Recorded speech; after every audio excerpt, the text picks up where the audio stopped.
saya juga kaget juga kemarin pas nggak lihat TV gitu. Jadi nggak disangka juga gitu kan. Tapi intinya dia orang baik. Dia anak yang baik di mata saya, ibunya. Dia penurut, dia tidak pernah membangkang. Tadi ada pengumuman dari Pak Kapolres bahwa dikenakan pasal 340 253 ya, 253. dengan hukuman maksimal 20 tahun. Ya.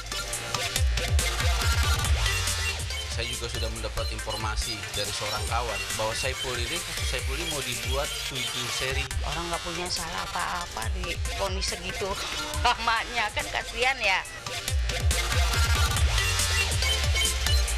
Oh, itu bawa-bawa kado Natal, kado ulang tahun. Apa Pak isinya Pak? Ya makanan, baru bunga-bunga.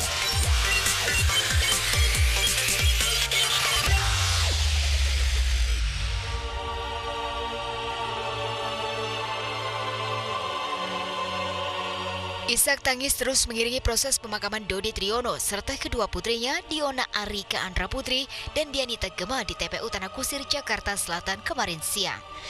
Tak hanya kerabat, anak serta sahabat, para tetangga almarhum Dodi pun ikut menyaksikan sang arsitek dan kedua anaknya dikebumikan.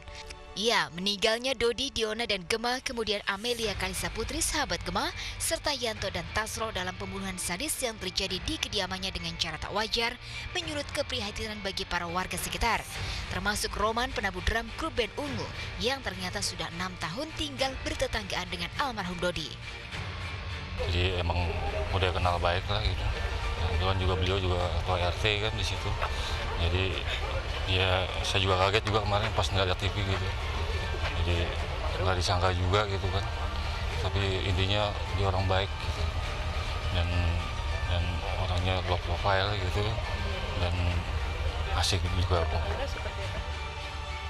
Jika Roman kehilangan sosok Dodi, sang ketua RT yang baik dan dermawan, Azril Hermansyah, putra kandung musisi sekaligus politisi Anang Hermansyah pun merasa sangat sedih dengan meninggalnya Diona Arika Andra Putri. Ternyata almarhumah Diona merupakan teman sekolah Azril. Kali mendengarnya sih shock. Pertama kali nggak percaya lah. Nggak percaya. Terus dengarnya dari teman-teman aja sih. Dari berita dengar. Pertama nggak percaya. Baik sih, pendiam. Oh, jadi emang nggak banyak ngomong, dia diem ya. cerita soal keluarga atau apa gitu? Nggak pernah sih, soalnya kan nggak dekat. Terakhir ketemu kelas 1. Bagus prestasinya, dia ikut lomba Olimpiade. Orangnya baik banget, nggak sombong, dia pintar. Pak Dodi yang saya kenal, alhamdulillah orangnya cukup baik, ya baik sekali saya bilang, karena interaktif ya. Betul-betul kalau saya bicara bagaimana perkembangan si Diona, bagaimana di rumah Diona, itu betul dibuka semua oleh almarhum Bapak Dodi. Sehingga bisa dibilang kalau saya meskipun bertemu dengan Diona, bisa dibilang dengan saya mengenal dari bulan Agustus ini, ya cukup saya kenal baik dengan Bapak Dodi. Dan saya bilang dia orang yang dermawan. Namun yang paling terpukul adalah sahabat almarhumah Diona Arika yang juga menjadi sosok penting dalam menguak kasus pembunuhan serta penyekapan 11 orang di kamar mandi kecil. Lama saya teriak, Diona, Gema, Anet teriak-teriakan. Terus tiba-tiba ada yang nyaut, tolong kak, kita dirampok, kita disekap dari jam 3 sore, dibilang gitu kan. Terus saya langsung bawa mobil sama Evan ke Polres Residen. Itu emang rumah keduanya kan. Di situ emang rumahnya dari awal. Terus saya bilang, Pak, itu rumahnya Pak Dodi, itu kayaknya nggak aman. Terus saya minta tolong ke satpamnya buat cek ke sana. Satpamnya ngecek ke sana, emang kan langsung dipakai linggis, pakai apa, pokoknya nggak ini pintunya. Terus saya langsung ke pos yang dekat SMA 21 kan, saya minta pertolongan. Gak lama, setelah beberapa 20 menitan, itu udah sambil dibuka-bukain pintu sampai didobrak-dobrak, soalnya pintunya tuh bener-bener tebel banget kan. Terus gak lama polisi datang, sambil polisi juga bantu-bantu juga, hampir 1 jaman adalah itu ngebuka pintu. Terus rame kan, udah rame tuh, ambulan juga udah datang. Gak lama setelah itu pintunya kebuka, terus dalamnya tuh ada 11 orang. Aksi brutal kawanan perampok hingga mengakibatkan kematian jelas menjadi pukulan keras dan trauma bagi salah satu anak almarhum Dodi yang masih hidup. Usianya 13 tahun.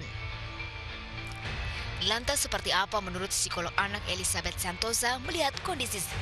Benarkah kejadian tragis yang menimpa ayah dan 2 saudara perempuannya bakal membekas seumur hidup?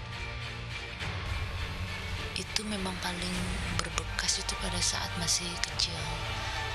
Biasanya trauma yang tidak diselesaikan sampai tuntas, tidak diterapi, tidak diintervensi, itu akan terbawa hingga dia dewasa. Ataupun juga bisa timbul yang namanya PTSD, yaitu adalah Post Traumatic Syndrome Disorder. Jadi adalah gangguan post traumatic, di mana seseorang dapat merasa bahwa kejadian yang membuat trauma pada masa lampau itu muncul kembali. Dia merasa seakan-akan itu terjadi pada saat ini, sehingga mengalami ketakutan yang sama hebatnya di masa mendatang, sama seperti pada saat kejadian itu terjadi. Ya, jika tak mendapatkan terapi khusus, bayang-bayang tragedi di kediamannya itu sudah pasti bakal menghantui hingga dewasa. Ya, malangnya nasib kita yang harus menyaksikan langsung aksi brutal perampok tersebut. Hal tersebut membuat Boy William ikut prihatin dengan kejadian yang menimpa keluarga almarhum Dodi. Orang kejam banget ya? Iyalah, kejam banget. Ya gue nggak tahu ya ceritanya gimana, gue nggak tahu kenapa mereka bisa dibantai, tapi itu sadis banget, satu keluarga dibantai, not good. Dan kemarin pihak berwajib akhirnya berhasil membekuk 2 pelaku pembunuhan sadis Pulau Mas. Ramlan Butar-Butar dan Erwin Situmorang ditangkap di Gang Kalong Rawalumbu, Bekasi, Jawa Barat kemarin siang. Kedua pelaku ditangkap saat berada di kediaman adik Ramlan Butar-Butar. Ramlan yang menyerang polisi terpaksa didor polisi hingga kehabisan darah dan tewas di tempat. Petang harinya polisi berhasil menangkap pelaku lainnya, Alvin Bernius Sinaga, di Villa Mas Indah, Bekasi Utara. Dalam aksi perampokan dan pembunuhan sadis itu, Alvin bertindak sebagai sopir yang mengangkut Ramlan CS. Kini polisi masih mengejar 2 pelaku yang sudah diketahui identitasnya. Tadi jam 2.30 kami berhasil melakukan penangkapan terhadap pelaku perampokan, distrek pembunuhan dan penyekapan atau perampasan kemerdekaan. 2 pelaku ini, yang pertama adalah saudara Ramlan Butar-Butar.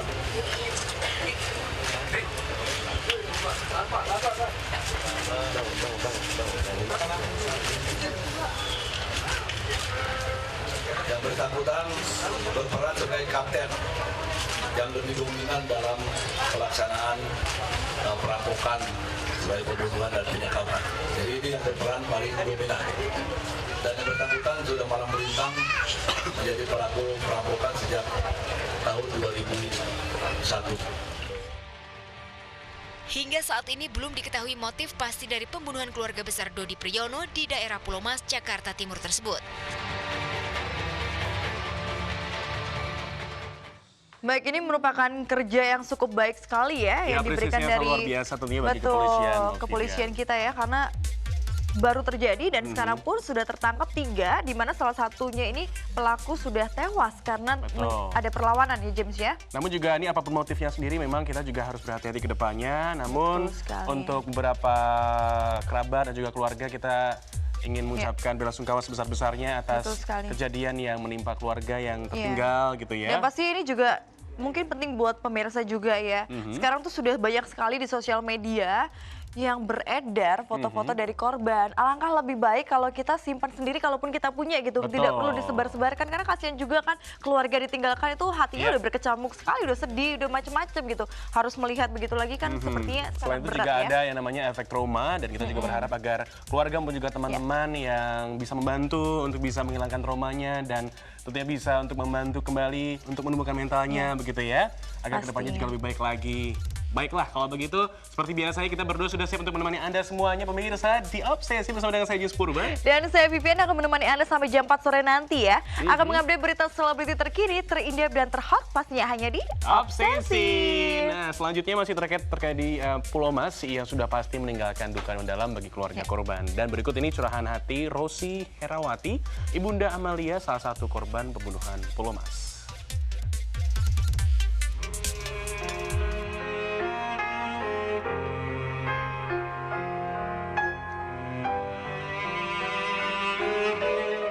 Saya berangkat ke sana lebih awal ditelepon dengan Ibu Vira menghubungi Ibu Linda di kantor mengabarkan kalau Pak Dodi itu meninggal. Langsung saya berpikir, anak saya ada di situ, anak saya pasti meninggal, Linda. Tidak, Bu, Amalia tidak meninggal. Amalia meninggal, Linda. Kenapa Ibu bisa tahu Amalia meninggal? Karena saya sudah feeling semua handphone udah tidak bisa dihubungi sama saya. Udah sejak itu saya berjalan ke Pulau Mas dengan tangisan saya ditinggal anak saya Amalia yang saya sayangin, yang saya cintai dia. Dia anak yang baik di mata saya, ibunya. Dia penurut, dia tidak pernah membangkang. Isak tangis Nyonya Rosi Herawati terus terdengar kala berkisah ihwal sang putri Amalia Kalista Putri, salah satu korban tewas oleh kawasan perampok sadis pimpinan Ramlan Butar-Butar di rumah mewah di kawasan Pulau Mas, Jakarta Timur. Matanya sembab, gurat wajahnya cerminan betapa kepedihan begitu sulit untuk sekedar diuraikan oleh kata-kata. Ia tak percaya begitu cepat putrinya pergi, bahkan harus dengan jalan yang sesadis itu. Saya tidak menyangka Amalia akan meninggalnya sesadis ini. Karena ya semua kan sudah takdir, saya balikan lagi, ini semua sudah takdir. Saya pikir ini sudah jalannya juga.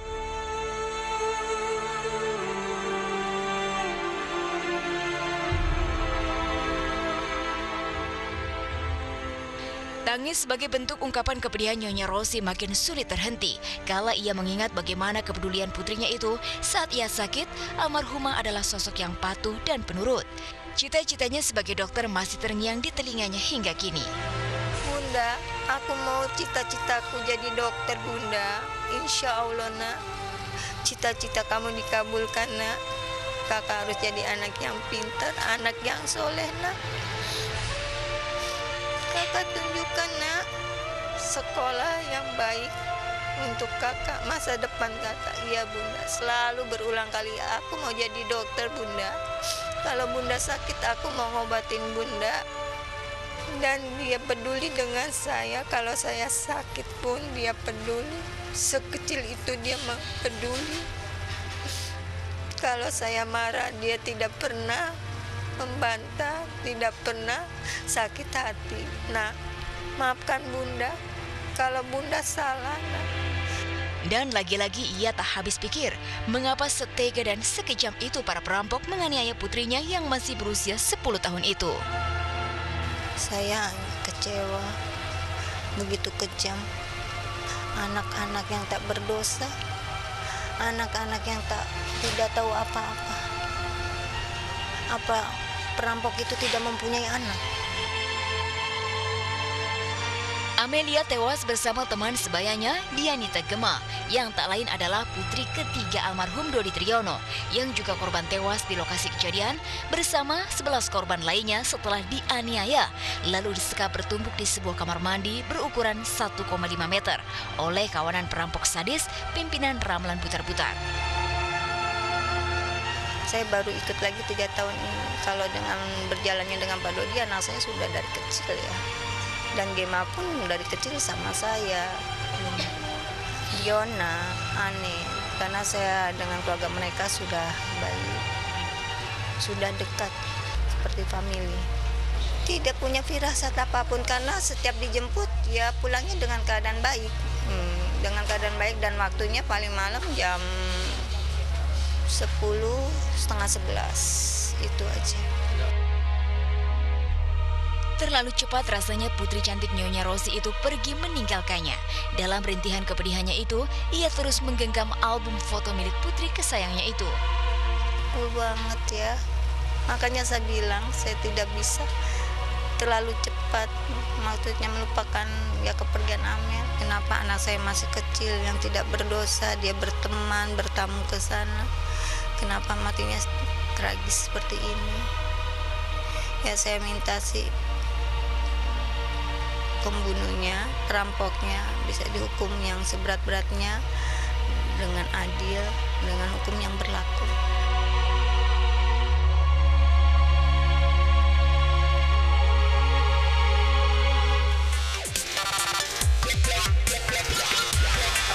Tadi ada pengumuman dari Pak Kapolres bahwa dikenakan pasal 340 253 ya, 253 dengan hukuman maksimal 20 tahun.